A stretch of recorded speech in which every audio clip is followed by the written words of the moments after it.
So today we are starting with a new chapter and it is unit and batch costing. ठीक है, कैसा topic है ये exam point of view से? तो पहले इसी की बात कर लेते हैं। पहली बात तो सर ये बहुत सिंपल है, ठीक है, बहुत सिंपल चैप्टर है, बहुत छोटू सा चैप्टर भी बोल सकते हैं अपन इसे, बहुत स्मॉल सा चैप्टर है और एग्ज़ाम के पॉइंट ऑफ व्यू से कहें तो लेस इम्पोर्टेंट भी है, ठीक है। लेकिन इम्पोर्टेंट इस एंगल से ज़रूर अपन बोल सकते हैं कि छोटू सा टॉपिक है, सिंपल सा टॉपिक है, तो यार फिर पढ़ने में क्या बुराई है। अगर 5 नंबर का क्वेश्चन भी आ गया तो बहुत है, बहुत बढ़िया काम हो जाएगा, है ना। और जैसा कि इस पूरे चैप्टर से एक आध क्वेश्चन 5 नंबर का नॉर्मली पूछ लिया जाता है। ओल्ड सिलेबस में तो नहीं पूछते थे, पर अभी न्यू सिलेबस में तो वो एक आध क्वेश्चन 5 नंबर का पूछ ही लेते हैं, है ना। ठीक है, तो चलिए स्टार्ट करते हैं। यूनिट एंड बैच कॉस्टिंग, है ना।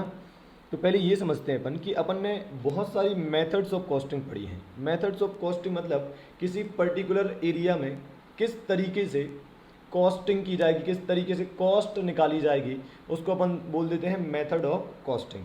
फॉर एग्जांपल प्रोसेस कॉस्टिंग एक मेथड ऑफ कॉस्टिंग है। कहाँ यूज़ होती है?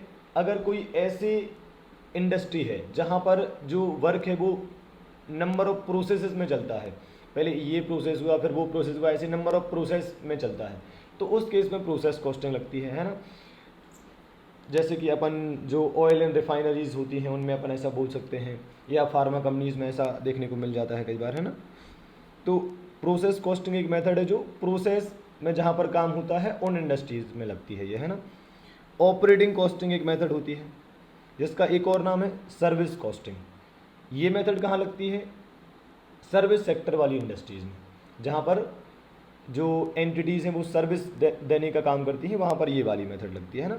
जैसे कि अपन ने पढ़ा था, आप सपोज़ ट्रांसपोर्ट का बिजनेस करते हैं, है ना, हॉस्पिटल है, होटल्स है, या कोई और इस टाइप से जहाँ पर भी सर्विस इन्वॉल्व होती है, तो वहाँ पर ऑपरेटिंग कॉस्टिंग नाम की जो मेथड है वो हम यूज़ करते हैं।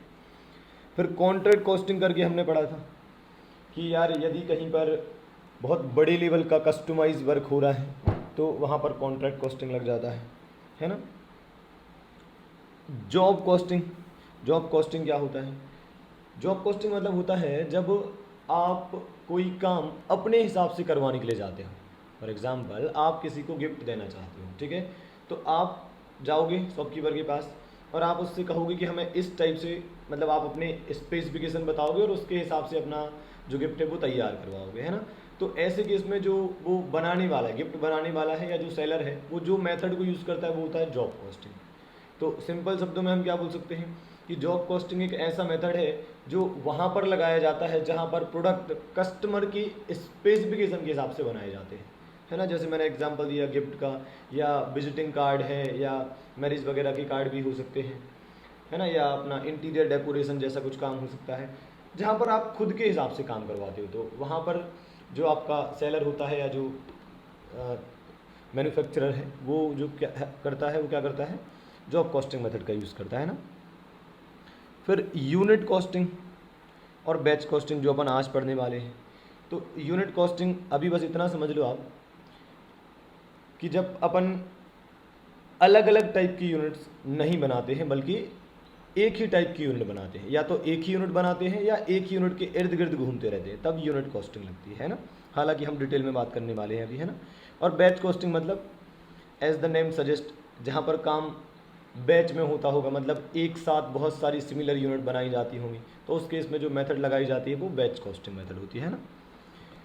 तो process costing, operating costing, contract costing, ये तो सब अपन पढ़ चुके हैं ना।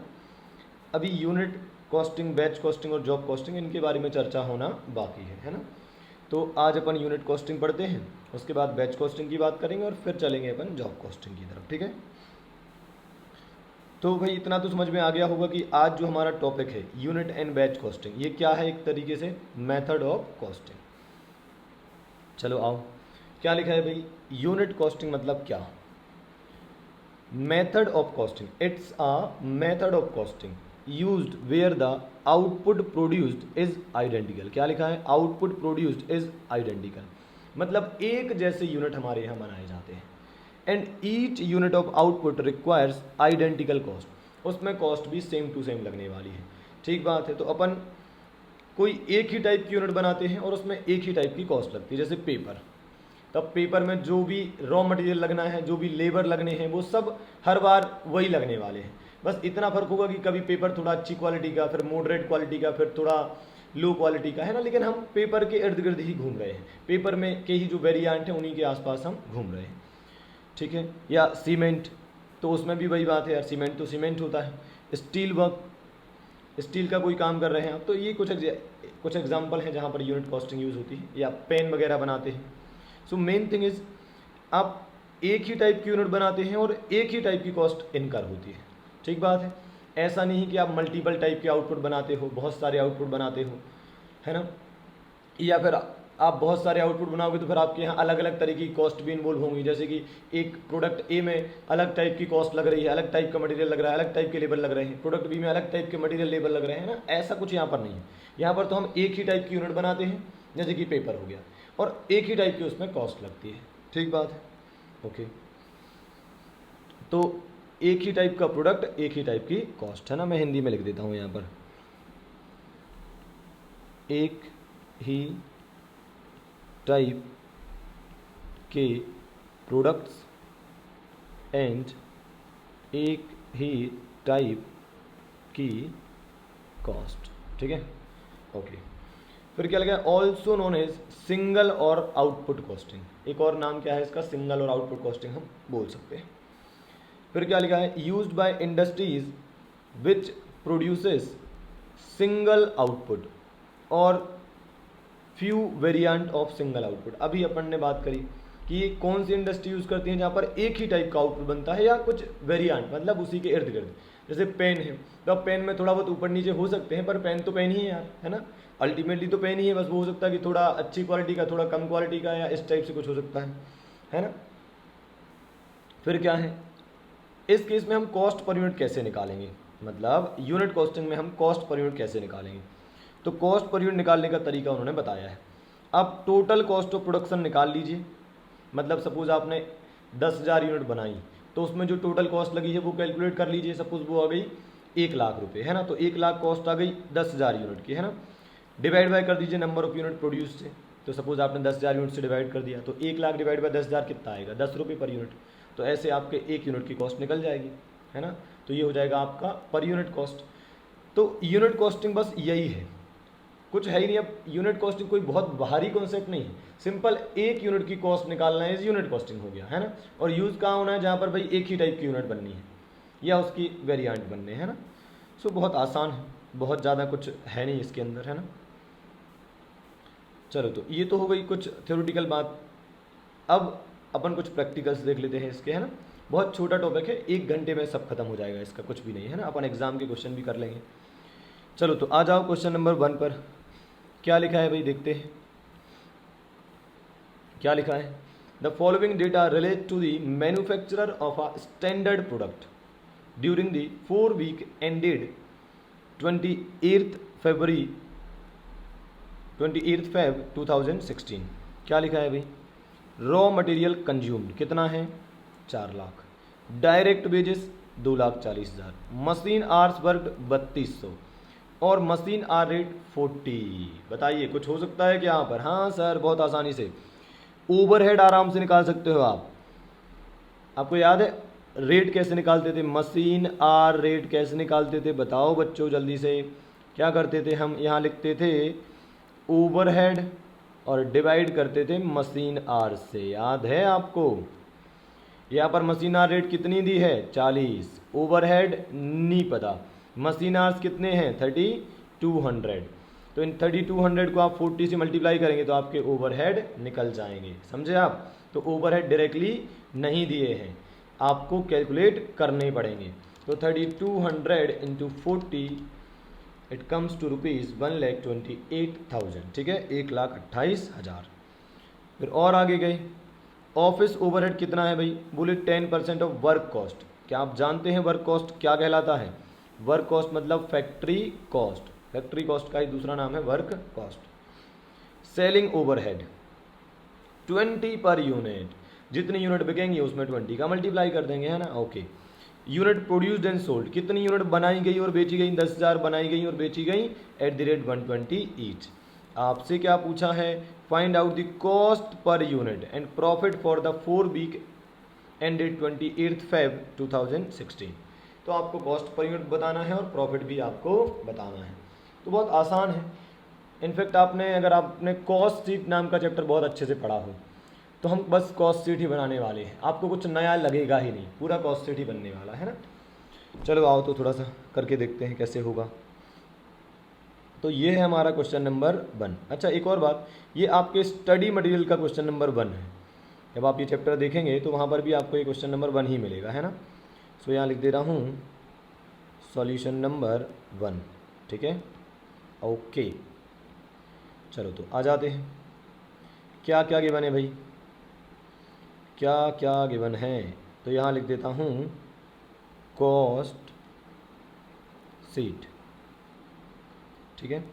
और यहाँ पर लिख देता हूँ टोटल, यहाँ पर लिख देता हूँ कॉस्ट पर यूनिट, ठीक है। और इधर से ऐसा एक लाइन खींच देता हूँ, ठीक है। अभी क्या करना है, एक एक एलिमेंट लिखना शुरू करते हैं अपन, है ना। यहाँ पर लिख देता हूँ पर्टिकुलर्स, है ना। आप देखो कॉस्ट शीट ही तो बना रहा हूँ मैं, ठीक है। क्या क्या गिवन है भाई, देखो raw material consumed, raw material consumed कितना है 4 लाख, तो यहाँ लिख दिया 4 लाख, ठीक है। फिर क्या दिया है, डायरेक्ट वेजेस, डायरेक्ट वेजेस कितना है 2,40,000। इसके बाद इन दोनों को टोटल करेंगे तो वो क्या आ जाएगा आपका प्राइम कॉस्ट, ठीक है। प्राइम कॉस्ट कितना आ जाएगा 6,40,000, ठीक है। फिर और आगे चलते हैं, हमारा ओवरहेड कितना आ जाएगा, हमने कैलकुलेट करा था 3200 इंटू 40, कितना आएगा 3200 इंटू 40, ये आएगा 1,28,000, 1,28,000। ये हो गया आपका ओवरहेड। तो ये आ जाएगी आपकी फैक्ट्री कॉस्ट, फैक्ट्री कॉस्ट कहिए या फिर वर्क कॉस्ट कहिए, एक ही बात है ना।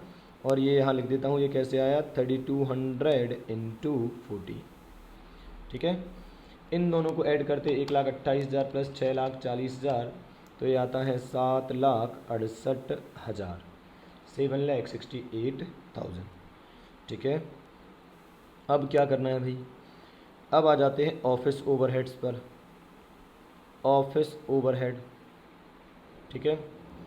इसमें लिखा है 10% ऑफ वर्क कॉस्ट, तो वर्क कॉस्ट है 7,68,000, तो ये कितना हो जाएगा 10% इसका 76,800, ओके। ये हो गए आपके ऑफिस ओवरहेड। तो इसे क्या नाम दे सकते हैं हम, COP, कॉस्ट ऑफ प्रोडक्शन। याद है आपको, अपन ओपनिंग WIP, क्लोजिंग WIP, कुछ और तो है ही नहीं, डायरेक्टली ऑफिस ओवरहेड है तो अपन डायरेक्टली COP लिख सकते हैं ना। अगर आपको कभी डाउट लगे तो आप पूरी कॉस्ट शीट बना लेना, है ना। जो छोटी कॉस्ट शीट अपन ने पढ़ी थी ना, मतलब एक तो कॉस्ट शीट में वो बहुत सारे आइटम लिखते हैं अपन, है ना, पर वो उतनी सारी नहीं लिखना है आपको, जितनी रिक्वायरमेंट है। या छोटी कॉस्ट शीट भी मैंने आपको बताई थी, तो आप वो बना सकते हैं ना। या फिर आपको डाउट हो तो आप पूरी बना लो, जो जो गिवन है आप वो फिल कर दो, बात खत्म, तब भी सही आ जाएगा, है ना, कोई इशू नहीं है। सो कॉस्ट ऑफ प्रोडक्शन कितना आ जाएगा आपका 7,68,000 प्लस 76,800, 76,800, तो ये आ रहा है 8,44,800, ठीक बात है, ओके। और क्या गिवन है भाई, सेलिंग ओवरहेड गिवन है, तो सेलिंग ओवरहेड्स कितने हैं 20 रुपये पर यूनिट, तो यूनिट्स कितनी है आपकी 10,000 इंटू 20, कितना आ जाएगा ये 10,000 इंटू 20, ये आ जाएगा आपका 2 लाख, ठीक है। तो सेलिंग ओवरहेड भी हो गए आपके, ये आ गया आपका कॉस्ट ऑफ सेल, कितना हो जाएगा ये 8,44,000 प्लस 2 लाख, तो 10,44,800 हो जाएगा ये, ठीक है। और यहाँ पर अपन ऐड करते हैं क्या, प्रॉफिट, प्रॉफिट ऐड करते हैं तो यहाँ आ जाता है आपका सेल्स, सेल्स के बने 10,000 यूनिट 120 के हिसाब से बेची गई, तो ये आ जाएगा 12 लाख। तो बैलेंसिंग फिगर कितना आ जाएगा, 12 लाख माइनस 10,44,800, ये आ रहा है 1,55,200। ठीक बात है। सो ये हमारी बन गई क्या, कॉस्ट शीट। प्रॉफिट भी आ चुका है, यही तो इन्होंने पूछा था, बताइए यही पूछा था। अब रही बात पर यूनिट में निकालने की, तो आपको क्या करना है, सभी को डिवाइड बाय 10,000 करते जाना है। जैसे 4 लाख डिवाइड बाय 10,000 कितना आएगा बताइए, तो वो अपन ऐसा लिखते चले जाएंगे, है ना। यहाँ आ जाएगा 40, यहाँ आ जाएगा 24, ठीक बात है, यहाँ पर आ जाएगा 64, है ना। सो अल्टीमेटली क्या करना है आपको, 10,000 यूनिट से डिवाइड करते जाना है, तो जो डेटा है वो पर यूनिट में कन्वर्ट हो जाएगा। यहाँ पर कितना हो जाएगा, 12.8 हो जाएगा, बोलो यारो, ठीक है। अब बताओ इसके अलावा और कोई इशू है क्या इसमें, नहीं। तो 64 प्लस 12.8 कितना हो जाएगा, ये 76.8 हो जाएगा। फिर आपका 76,800 डिवाइड बाय 10,000 कितना आएगा बताओ जल्दी से, 7.68 आ जाएगा, है ना। फिर 7.68 प्लस 76.8 कितना आ जाएगा, ये 84.48, ठीक है। और 2 लाख डिवाइड बाय 10,000 कितना आ जाएगा, 20, तो आ जाएगा 94.48। सेलिंग प्राइस है 120, सो डिफरेंस कितना आएगा, 120 माइनस 94.48, ये आ जाएगा 25.52, है ना। तो बहुत आसान है, इसमें कोई भी प्रॉब्लम नहीं है, बहुत इजीली हो जाता है, इसमें कोई दिक्कत नहीं है। और देखा जाए तो अपन कॉस्ट सीडी तो बना रहे, कुछ नया हुआ ही नहीं है ना, एकदम जनरल बातें हैं। अच्छा हाँ, यहाँ पर एक कैलकुलेशन एरर दिख रही है, और वो है ये 94 नहीं आएगा, हाँ सॉरी, यहाँ पर 20 तो ठीक है, हाँ 84 प्लस 84.48 प्लस 20 अपन करेंगे तो ये आएगा 104.104.48 आएगा ये, है ना। और माइनस 120 करेंगे अपन, है ना, तो ये आ जाएगा कितना, 15.52, है ना। एक बार चेक करता हूँ, 120 माइनस 104.48, है ना, हाँ 15.52 आ रहा है ना। तो कैलकुलेशन मुझे लगा शायद कुछ गड़बड़ है ना। चलो डन, आपको समझ में आ गया होगा आई होप, है ना। बहुत आसान है। इसके बाद हमें चलना है क्वेश्चन 2 की तरफ, है ना, क्वेश्चन नंबर 2 की, ठीक है। क्या है क्वेश्चन 2 में, देखो, Atharva pharma care limited produced a uniform type of product, ठीक है, एक सिमिलर टाइप के प्रोडक्ट बनाते हैं, and has a manufacturing capacity of 3,000 units per week of 48 hours, ठीक है। तो 3,000 यूनिट हम एक वीक में बनाने की कैपेसिटी रखते हैं, और एक वीक में काम कितना करते हैं, 48 hours. From the records of the company the following data are available relating to output and cost of 3 consecutive weeks. अच्छा, आपको डेटा दिया है और 3 वीक का दिया है, वीक 1, वीक 2 और वीक 3, ऐसे डेटा दिया है आपको, है ना, कॉस्ट का। क्या गिवन है, week number, unit manufactured, direct material, direct wages और फैक्ट्री ओवरहेड। 3 टाइप के खर्चे दिए हैं, डायरेक्ट मटेरियल, डायरेक्ट वेजेस और फैक्ट्री ओवरहेड, और ये अलग अलग यूनिट पर अलग अलग खर्चे हैं, ठीक है। ओके, आपसे पूछा क्या है, assuming that the company charges a profit of 20% on selling price, ठीक है। ध्यान रखें सेलिंग प्राइस पर 20% बोला है ना, तो कॉस्ट पर 25% है ना, ये आप जानते हैं, ये अपन ने सीखा था। जैसे यहाँ मैं लिखता हूँ कॉस्ट, यहाँ लिखता हूँ प्रॉफिट, यहाँ लिखता हूँ सेलिंग प्राइस, ठीक है। तो अपन ने पढ़ा था 20% ऑन सेलिंग प्राइस, मतलब सेलिंग प्राइस को कितना मान लो, 100 मान लो, तो प्रॉफिट कितना हो जाएगा, 100 का 20% मतलब 20, मतलब कॉस्ट कितना हो जाएगा, 80, ठीक है। अब अगर आपको इस परसेंट को कॉस्ट में कन्वर्ट करना है तो आप क्या करोगे, 20 प्रॉफिट है और कॉस्ट कितना है, 80, तो 80 पर प्रॉफिट है, तो परसेंटेज में कितना कहलाया, 25%। तो सिंपल शब्दों में हम बोल सकते हैं कि प्रॉफिट कितना चार्ज करना है, 25% ऑन कॉस्ट, ठीक है। Find out the selling price per unit when the weekly output is 2,000 unit. आपको सेलिंग प्राइस पर यूनिट निकालना है, कब, जब वीकली आउटपुट कितना है, 2,000 यूनिट, ठीक है। तो डेटा दिया है हमें 1200, 1600 और 1800 यूनिट का, और जो हमें स्टेटमेंट बनाना है वो बनाना है 2000 यूनिट के लिए, और पर यूनिट सेलिंग प्राइस हमें कैलकुलेट करके बताना है। तो ये तो एक तरीके से अगर आपको याद हो तो बजट जैसा हो गया थोड़ा थोड़ा, है ना। बनाना कॉस्ट शीट ही है, लेकिन आपको याद है फ्लेक्सिबल बजट कैसे बनाते थे। इतनी यूनिट का डेटा गिवन होता था तो उसको दूसरी मतलब अगली यूनिट्स में कन्वर्ट करना, 1000 का डेटा गिवन है 1200 में कन्वर्ट करना, इस टाइप से कुछ, है ना। चलो आओ तो देखते हैं कैसे होगा ये। तो इसको करने के पहले हमें कुछ समझना होगा, वो क्या है ध्यान से सुनिएगा आप। जैसे आप देखो 1200 यूनिट पर 9000 रुपये का मटेरियल का खर्चा है, ठीक है। तो बताओ पर यूनिट खर्चा कितना कहलाया, 9000 डिवाइड बाय 1200, पर यूनिट खर्चा कितना आ रहा है 7.5। फिर आप 12000 डिवाइड बाय 1600 करेंगे तब भी आएगा 7.5, आप चेक करते जाइए। 12000 डिवाइड बाय 1600 7.5 ही आएगा। 13500 डिवाइड बाय 1800 अगेन कितना आएगा 7.5। तो इसका मतलब हर केस में जो पर यूनिट मटेरियल कॉस्ट है वो क्या है, सेम है। इसका मतलब ये जो मटेरियल कॉस्ट है ये कौन सी कॉस्ट है, वेरिएबल कॉस्ट है। अगर आपको याद हो तो मैंने पढ़ाया है कि variable cost per unit fix होती है। वेरिएबल कॉस्ट की खास बात यही है कि एक यूनिट की 10 रुपये है तो 2 यूनिट की 20 रुपये है तो 3 यूनिट की 30 रुपये है, तो प्रपोर्शनेटली तो वो बढ़ती है 10, 20, 30, लेकिन पर यूनिट में कितनी हर बार 10 ही है वो, है ना।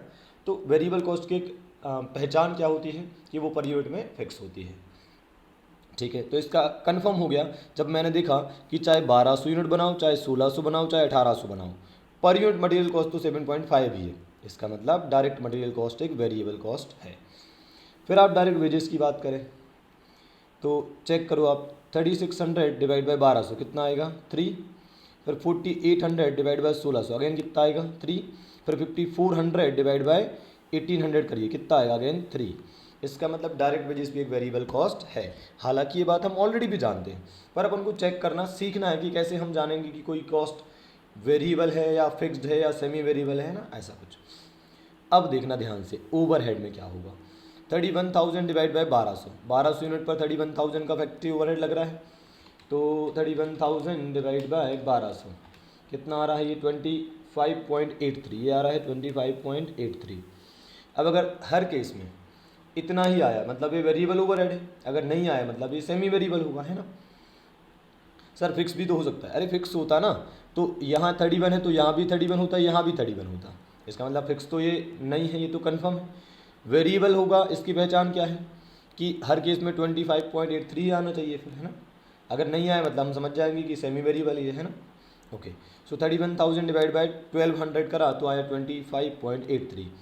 अब 33,000 डिवाइड बाय 1600 कितना आ रहा है चेक करते। 33,000 डिवाइड बाय 1600 ये आ रहा है 20.625, ये आ रहा है 20.625, मतलब चेंज हो गया। और एक और चेक करो आप, 34,000 डिवाइड बाय 1800 अगेन कितना आ रहा है 18.88। हर केस में चेंज हो रहा है, इसका मतलब ये वेरिएबल कॉस्ट तो नहीं है, ये पक्का सेमी वेरिएबल कॉस्ट होगी। क्योंकि फिक्स होती तो हर केस में फिक्स दिखती, वेरिएबल होती तो पर यूनिट में फिक्स दिखती, पर ये तो किसी भी तरीके से ना वेरिएबल है ना ही फिक्स्ड है, मतलब ये सेमी वेरिएबल है। तो अगर आपको याद हो तो मैंने आपको सिखाया था कि सेमी वेरिएबल कॉस्ट में वेरिएबल कॉस्ट और फिक्स्ड कॉस्ट को अलग अलग कैसे करना, बाइफरकेट कैसे करना, है ना। तो चलो पहले तो हेडिंग डाल देते हैं, कौन सा क्वेश्चन है ये हमारा है क्वेश्चन नंबर 2, है ना। ICI के स्टडी मटेरियल का भी ये क्वेश्चन नंबर 2 ही है इस चैप्टर का, है ना। चलो देखते हैं, यहाँ पर अपन कॉस्ट शीट बनाते हैं, ठीक है। लेकिन कॉस्ट शीट बनाने से पहले अपन एक वर्किंग नोट बना देते हैं, वर्किंग नोट, जिसमें हम direct material cost per unit निकाल देते हैं, ठीक है। कितना आ रही थी 7.5, निकाला कैसे वो मैंने बता दिया आपको। डायरेक्ट वेजेस पर यूनिट कितना आया 3 आया था। ओवरहेड कॉस्ट में हमें कुछ करना पड़ेगा, क्या करना पड़ेगा, इसके 2 पार्ट करने पड़ेंगे हमें। एक तो इसमें वेरिएबल पोर्शन कितना है वो निकालना है, और फिक्स्ड पोर्शन कितना है वो हमें कैलकुलेट करना है, ठीक है। तो आपको कुछ तरीका मैंने सिखाया था, क्या तरीका सिखाया था, मैंने सिखाया था कि जब भी कभी सेमी वेरिएबल कॉस्ट दी हो तो हम क्या करेंगे, पहले वेरिएबल कॉस्ट पर यूनिट निकाल देंगे। So variable overhead per unit हम कैलकुलेट कर देंगे। कैसे करेंगे देखो, अब समझना ध्यान से, ये भी मैंने आपको कई बार बताया हालांकि, है ना भाई। 1200 यूनिट पर 31,000 का खर्चा है, 1200 यूनिट पर 31,000 का खर्चा है। जब 1600 यूनिट बनाई, मतलब कितनी बढ़ा दी, 400 यूनिट हमने एक्स्ट्रा बनाई, तो खर्चा कितना हो गया, 33,000, मतलब एक्स्ट्रा कितना खर्चा हो गया, 2,000। तो यार एडिशनल 400 यूनिट बनाने में एडिशनल 2,000 का खर्चा हुआ है। इसका मतलब क्या हुआ, इसका ये मतलब हुआ कि जो 2,000 है वो पूरा का पूरा वेरिएबल कॉस्ट है। क्यों सर, अरे एडिशनल कॉस्ट तो वेरिएबल ही होती है ना, फिक्स कॉस्ट तो एडिशनल लगती नहीं है भाई। फिक्स कॉस्ट तो यूनिट के साथ बढ़ती नहीं है, इसका मतलब जितनी भी कॉस्ट इंक्रीज हुई है वो पूरी की पूरी क्या है, वेरिएबल कॉस्ट है ना। इसे मार्जिनल कॉस्ट भी कहा जाता है, आपने इकोनॉमिक्स में कभी पढ़ा होगा और कॉस्ट में भी पढ़ा होगा, है ना। सो जो 2,000 रुपये वो आपकी हो जाएगी वेरिएबल कॉस्ट, कितनी यूनिट की, 400 यूनिट की। तो अगर 2,000 रुपये वेरिएबल कॉस्ट 400 यूनिट की है, तो बताओ एक यूनिट की वेरिएबल कॉस्ट कितनी है, तो यहाँ निकाल देंगे हम। अच्छा, इसको फॉर्मूले के टर्म में बताया कैसा लिखते हैं, change in total cost divide by change in total units. तो चेंज इन टोटल कॉस्ट कितना हुआ है, 2,000, और चेंज इन यूनिट्स कितना हुआ है, 400। तो ये आ जाएगा ₹5 पर यूनिट, ठीक बात है। और ये हमने निकाला है 1200 और 1600 यूनिट के बीच में। अगर आप 1600 और 1800 के बीच में निकालते तो भी आंसर वही आता। तो आप कहीं पर भी चेक करके देख लें, answer variable cost per unit 5 ही आएगा, है ना, और फिक्स कॉस्ट जो भी आनी है वो भी फिक्स ही आएगी। चलो तो चेक करते हैं, ये तो हो गया वेरिएबल ओवरहेड पर यूनिट। अब बात करते हैं फिक्स्ड ओवरहेड की, वो कितना आएगा, तो अपन निकाल देते हैं एट 1200 यूनिट्स। आप कहीं पर भी निकालें यही आएगा, है ना, चाहे आप 1200 यूनिट पर निकालें, चाहे आप 1600 यूनिट पर निकालें, चाहे आप 1800 यूनिट पर निकालें, फिक्स तो फिक्स होता है यार, है ना। तो मैं 1200 पर कैलकुलेट करके दिखा रहा हूँ, कैसे निकलेगा ये, total cost at 1200 units minus variable cost of 1200 units. सही कर रहा हूँ मैं, बताओ। 1200 यूनिट की जो टोटल कॉस्ट है उसमें से 1200 यूनिट की वेरिएबल कॉस्ट घटा दो, जो बचेगी वो फिक्स कॉस्ट होगी, है ना।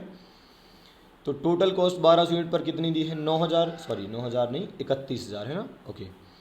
तो 31,000 माइनस वेरिएबल कॉस्ट कितनी होगी, 1200 यूनिट इंटू 5, तो कितनी हो जाएगी, 6,000 हो जाएगी। 1200 इंटू 5 6,000, 31,000 में से 6,000 गया, कितना बचेगा, 25,000।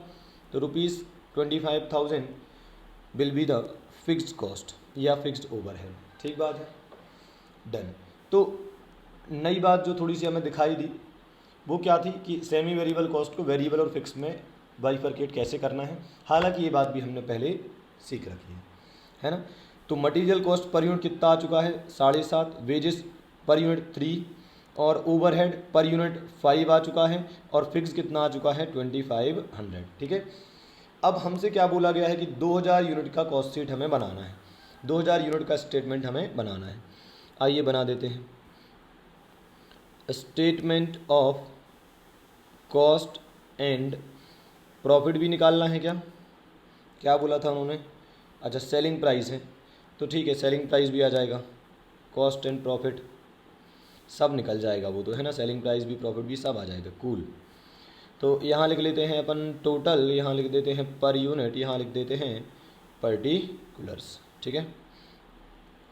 सबसे पहले आ जाएगा डायरेक्ट मटेरियल, कितना आएगा, 2,000 यूनिट्स, और पर यूनिट हमने कितना निकाला था, इंटू 7.5, ठीक है। तो 2,000 इंटू 7.5 कितना आएगा, ये 15,000। अब समझ में आ रहा है कि हमने पर यूनिट कॉस्ट क्यों निकाली थी, क्योंकि आपने जो डेटा दिया था वो दिया था 1200 यूनिट, 1600 यूनिट, 1800 यूनिट का, समझे आप बात को, और आपने जो स्टेटमेंट बनाने को बोला है वो बोला है आपने 2,000 यूनिट का।